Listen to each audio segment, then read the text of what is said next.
Time traveller செய்திகள். முதலில் தலைப்புச் செய்திகள்.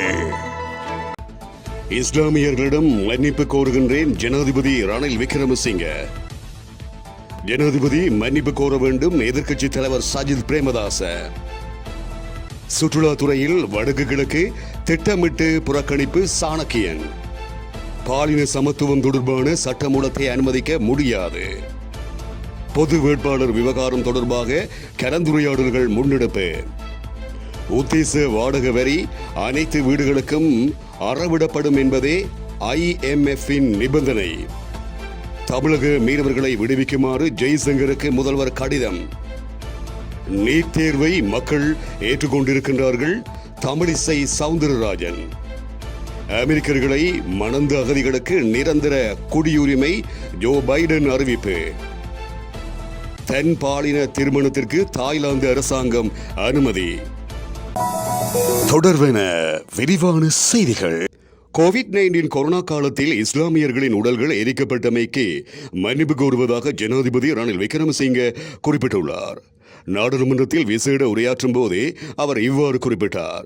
இதுகுறித்து ஜனாதிபதி ரணில் விக்ரமசிங்க மேலும் தெரிவிக்கையில், அடக்கம் செய்தல் மற்றும் கோவிட்-19 கொரோனா தொற்று நோயின் போது இடம்பெற்ற விடயங்கள் என்ன என்பது பற்றி நிறைய கலந்துரையாடல்களும் மனவேதனைகளும் ஏற்பட்டன என்பது உங்களுக்கு தெரியும். அந்த விடயத்தில் நானும் தலையிட்டேன் என்பது உங்களுக்கு தெரியுமா? முதலில் அனைத்து நாடுகளும் அடக்கம் செய்வதை நிறுத்தியது. அதன் பிறகு உலக சுகாதார நிறுவனத்திடம் இந்த விடயம் முன்வைக்கப்பட்டது. ஆனாலும் இலங்கையில் நாங்கள் ஒரு குழுவை நியமித்தோம். துரதிருஷ்டவசமாக நாங்கள் அடக்கம் செய்ய அனுமதிக்க கூடாது என்று குழு பரிந்துரைத்தது. உலக சுகாதார நிறுவனம் வேறுபட்ட கருத்தை எடுத்தது. ஆனால் பின்னர் உயர் நீதிமன்றம் அந்த குழுவின் பரிந்துரையை உறுதி செய்தது. எனவே அதை அரசாங்கம் பின்பற்ற வேண்டி ஏற்பட்டது. அப்போது மாற்று வழி இருக்கவில்லை. ஆனால் இப்போது அவை அனைத்தும் முடிந்துவிட்டது. மேலும் இவை அனைத்தையும் நாம் எதிர்கொண்டோம். இந்த நாட்டில் அடக்கம் செய்வதா அல்லது எரிக்கப்படுவதா என்பதை தீர்மானிக்கும் உரிமை அனைவருக்கும் இருக்க வேண்டும். எனவே இறந்தவர்களின் உடலை புதைக்கவோ தகனம் செய்யவோ அல்லது மருத்துவ பீடத்துக்கு தானமாக வழங்கவோ உரிமை வழங்கும் சட்டத்தை இவ்விடயத்திற்கு பொறுப்பான அமைச்சர் கொண்டுவர உள்ளார். இந்த காலகட்டத்தில் முக்கியமாக இஸ்லாமிய மக்களுக்கு மன ரீதியிலான பாதிப்புகள் ஏற்பட்டன எனவும் ஜனாதிபதி தெரிவித்தார். அந்த வகையில் எனக்கு தெரிந்த இந்துக்கள், பௌத்தர்கள், கிறிஸ்தவர்கள் இறந்த பிறகு அடக்கம் செய்வதை விரும்புகின்றார்கள். எனவே அவர்களிடம் மன்னிப்பு கேட்டுக் கொள்கின்றோம் எனவும் ஜனாதிபதி மேலும் குறிப்பிட்டார். கனிபல்விசம் என்கின்ற வார்த்தை பிரயோகத்தை நாடாளுமன்றத்தில் பயன்படுத்தியமைக்காக ஜனாதிபதி ரணில் விக்ரமசிங்க மன்னிப்பு கோர வேண்டும் என எதிர்க்கட்சித் தலைவர் சஜித் பிரேமதாச குறிப்பிட்டுள்ளார். நாடாளுமன்றத்தில் உரையாற்றும் போதே அவர் இவ்வாறு குறிப்பிட்டார். கனிபல் விசம் என்கின்ற வார்த்தை பிரயோகத்தை ஜனாதிபதி பயன்படுத்தியிருந்தார். இந்த வார்த்தை பிரயோகத்தை ஏற்றுக்கொள்ள முடியாது. இதனை நாம் முற்றாக எதிர்க்கின்றோம். நீதிமன்றத்துக்கு இந்த சொல்லாடல் பாரிய தாக்கத்தை ஏற்படுத்தும். ஜனாதிபதி தவறுதலாக இந்த வார்த்தையை பயன்படுத்தியிருந்தால் மன்னிப்பு கோர வேண்டும் அல்லது வார்த்தையை வாபஸ் பெற வேண்டும். இவ்வாறு எதிர்க்கட்சித் தலைவர் சஜித் பிரேமதாச குறிப்பிட்டுள்ளார். பாலின சமத்துவம் தொடர்பான சட்ட மூலம் அரசியலமைப்புக்கு முரணானது என உயர் நீதிமன்றம் தீர்ப்பு வழங்கிய போதும் உயர் நீதிமன்றத்தின் வியாக்கியானங்களை பின்பற்ற வேண்டிய அவசியம் இல்லை என ஜனாதிபதி ரணில் விக்ரமசிங்க நாடாளுமன்றத்தில் தெரிவித்திருந்த கருத்து பெரும் சர்ச்சையை ஏற்படுத்தியிருக்கின்றமை இங்கு குறிப்பிடத்தக்கது. වාර්ෂිකව රාජ්‍ය සේවයේ විවිධ සේවාවන් සඳහා කොතරම් උපාධිධාරීන් ප්‍රමාණයක් කුමන විශේෂ ක්ෂේත්‍රයේ යටතේ අවශ්‍යද යන්න சுற்றுலாத்துறையில் வடக்கு கிழக்கு மாகாணங்கள் திட்டமிட்டு புறக்கணிக்கப்பட்டு வருவதாக நாடாளுமன்ற உறுப்பினர் ராசமாணிக்கம் சாணக்கியன் குற்றம் சுமத்தியுள்ளார். இவ்விடயம் தொடர்பாக நாடாளுமன்றத்தில் மேலும் கருத்து தெரிவித்த சாணக்கியன், வடக்கு கிழக்கு மாகாணங்களில் சுற்றுலா அபிவிருத்திகள் திட்டமிட்டு புறக்கணிக்கப்படுவதால் சுற்றுலா பயணிகளின் வருகை வடக்கு கிழக்கில் குறைவாக காணப்படுகிறது. வடக்கு கிழக்கினை பொறுத்தவரையில் இன்று சுற்றுலா பயணிகளின் வருகை மிக குறைவாக உள்ளது. கிழக்கு மாகாணத்தின் அரகம்பை பிரதேசத்தில் அரசாங்கத்தின் எந்த முன்னேற்றகரமான நடவடிக்கைகள் மேற்கொள்ளப்படாத போதும் சுற்றுலா பயணிகள் அங்கு வருகை தருகின்றனர். இந்திய வெளிவிவகார அமைச்சர் 20ஆம் நாள் வர இருப்பதை செய்திகளூடாக அறிய முடிகிறது. இந்தியாவுக்கும் இலங்கைக்கும் இடையில் நில தொடர்பினை ஏற்படுத்துவது, புகையிரத சேவையினை ஆரம்பிப்பது மிக முக்கிய விடயமாக உள்ளது. ஏனெனில் தென்னிந்தியாவில் உள்ள எங்களது தமிழ் சகோதர மக்களில் குறிப்பிட்ட தொகையினர் இலங்கைக்கு வந்தால் வடக்கு கிழக்கினை எம்மால் கட்டியெழுப்ப முடியும். ஆகவே அரசாங்கம் இது தொடர்பில் கவனம் செலுத்த வேண்டும். சுற்றுலா பயணிகள் ஊடாக வருமானம் ஈட்டுவதற்கான வழியினை அரசாங்கம் மேற்கொள்ள வேண்டும்.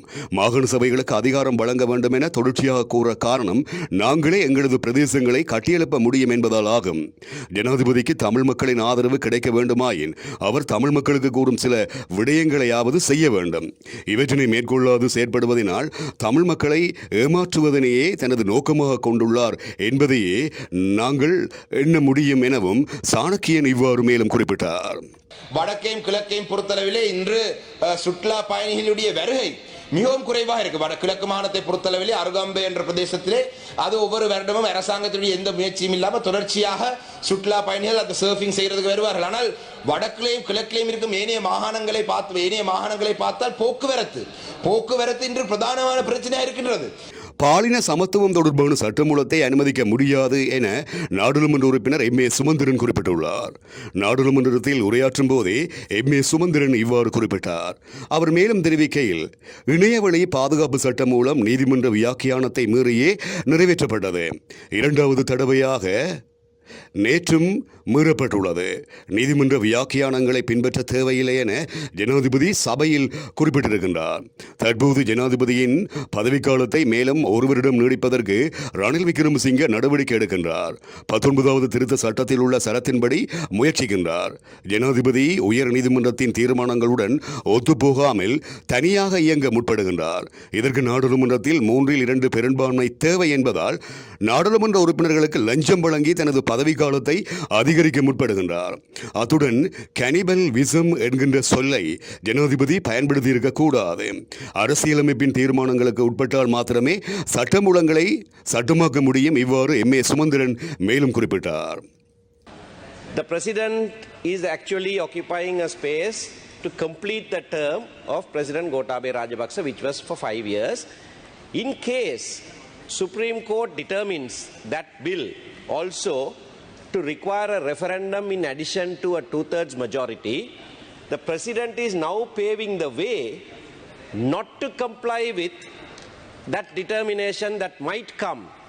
ஜனாதிபதி தேர்தலில் தமிழ் மக்கள் சார்பாக பொது வேட்பாளரை நிறுத்துவது தொடர்பாக சிவில் சமூக செயற்பாட்டாளர்கள் தொடர்ச்சியாக கலந்துரையாடல்களை முன்னெடுத்து வருகின்றனர். எனினும் தமிழ் தேசிய கட்சிகள் பொது வேட்பாளர் என்கின்ற கருத்தியலில் இருந்து பின்வாங்க ஆரம்பித்திருப்பதாகவும் அவதானிக்க முடிகிறது. குறிப்பாக சங்கானை மற்றும் கொடிகாமம் ஆகிய பிரதேசங்களில் சிவில் சமூக செயற்பாட்டாளர்கள் தொடர்ச்சியாக தமிழ் பொது வேட்பாளர் என்கின்ற கருத்தியலுக்கு அமைய ஆதரவு கூட்டங்களை முன்னெடுத்து வருகின்றனர். கடந்த 14ஆம் நாள் கொடிகாமம் வர்த்தக சங்கத்தினுடனான கலந்துரையாடல் இடம்பெற்றிருந்தது. அதனைத் தொடர்ந்து சங்கானை கூட்டுறவு சங்க பிரதிநிதிகளுடனான கலந்துரையாடல் ஒன்றும் இடம்பெற்றது. ஜனாதிபதி தேர்தலில் தமிழ் பொது வேட்பாளரை நிறுத்த வேண்டியதின் அவசியம் பற்றி தொடர்ச்சியாக கலந்துரையாடப்பட்டு வருகின்றமையும் இங்கு குறிப்பிடத்தக்கது. சர்வதேச நாணய நிதியத்தின் ஒப்பந்தத்தில் முதலாவது சொத்துக்கு மாத்திரம் வருமான வரி மட்டுப்படுத்தப்படவில்லை என்பதுடன் உத்தேச வாடகை வரியானது அனைத்து வீடுகளுக்கும் அறவிடப்படல் வேண்டும் என நிபந்தனை விதித்திருப்பதாகவும் எதிர்க்கட்சியின் பிரதமர் கொரோடா லக்ஷ்மன் கிரியல்ல குறிப்பிட்டிருக்கின்றார். நாடாளுமன்றத்தில் உரையாற்றும் போதே அவர் இவ்வாறு குறிப்பிட்டார். வாடகை வருமான வரி அறவீட்டில் முதலாவது சொத்துக்கு வருமானம் ஈட்டுவோர் உத்தேச வாடகை வரியில் இருந்து விடுவிக்கப்படுவார்கள் எனவும் ஜனாதிபதி தெரிவித்திருந்தார். ஆனால் சர்வதேச நாணய நிதியத்தின் ஒப்பந்தத்தில் முதலாவது சொத்துக்கு மாத்திரம் வருமான வரி மட்டுப்படுத்தப்படவில்லை. உத்தேச வாடகை வரியானது அனைத்து வீடுகளுக்கும் அறவிடப்படல் வேண்டும் என்று சர்வதேச நாணய நிதியம் நிபந்தனை விதித்திருக்கிறது. முதலாவது சொத்துக்கு வருமானம் ஈட்டுவோர் உத்தேச வாடகை வரியில் இருந்து விடுவிக்கப்படுவதுடன் சாதாரண வருமானம் ஈட்டுகின்றவர்களுக்கு அன்றி அதிக வருமானம் ஈட்டுவோருக்கே இந்த வரி விதிக்கப்படும் என ஜனாதிபதி நாடாளுமன்றத்தில் தெரிவித்தார். எனினும் சர்வதேச நாணய நிதியத்துடனான ஒப்பந்தத்தில் மாற்றம் மேற்கொள்ள முடியாது என ஜனாதிபதி இதற்கு முன்னதாக தெரிவித்திருந்தார். இவ்வாறு எதிர்க்கட்சியின் பிரதமர் கொரோடா லக்ஷ்மன் கிரியல்ல குறிப்பிட்டுள்ளார். இலங்கை கடற்படையால் கைது செய்யப்பட்டுள்ள அனைத்து மீனவர்களும் மற்றும் அவர்களது படகுகளை மீட்க நடவடிக்கை எடுக்க வேண்டும் என மத்திய வெளியுறவு அமைச்சர் ஜெய்சங்கருக்கு முதலமைச்சர் மு க ஸ்டாலின் கடிதம் எழுதியுள்ளார்.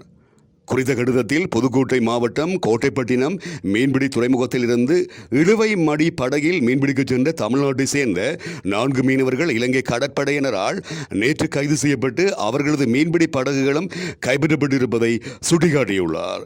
இத்தகைய சம்பவங்கள் மீனவர்களின் வாழ்வாதாரத்தை சீர்குலைப்பதோடு மட்டுமில்லாமல் மீனவ சமூகத்தினரிடையே அச்ச உணர்வையும் நிச்சயமற்ற தன்மையையும் ஏற்படுத்துவதாகவும் அவர் கவலையை வெளியிட்டிருக்கின்றார்.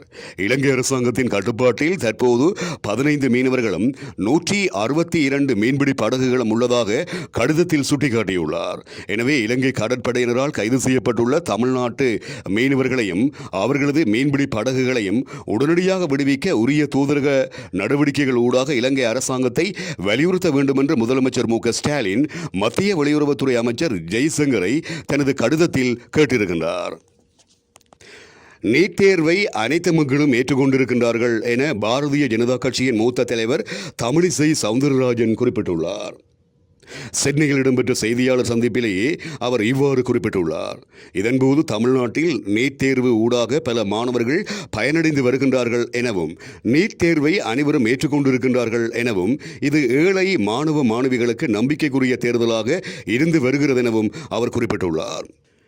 அமெரிக்கர்களை மணந்த அகதிகளுக்கு நிரந்தர குடியுரிமை அளிக்கப்படும் என அந்த நாட்டின் ஜனாதிபதி ஜோ பைடன் குறிப்பிட்டுள்ளார்.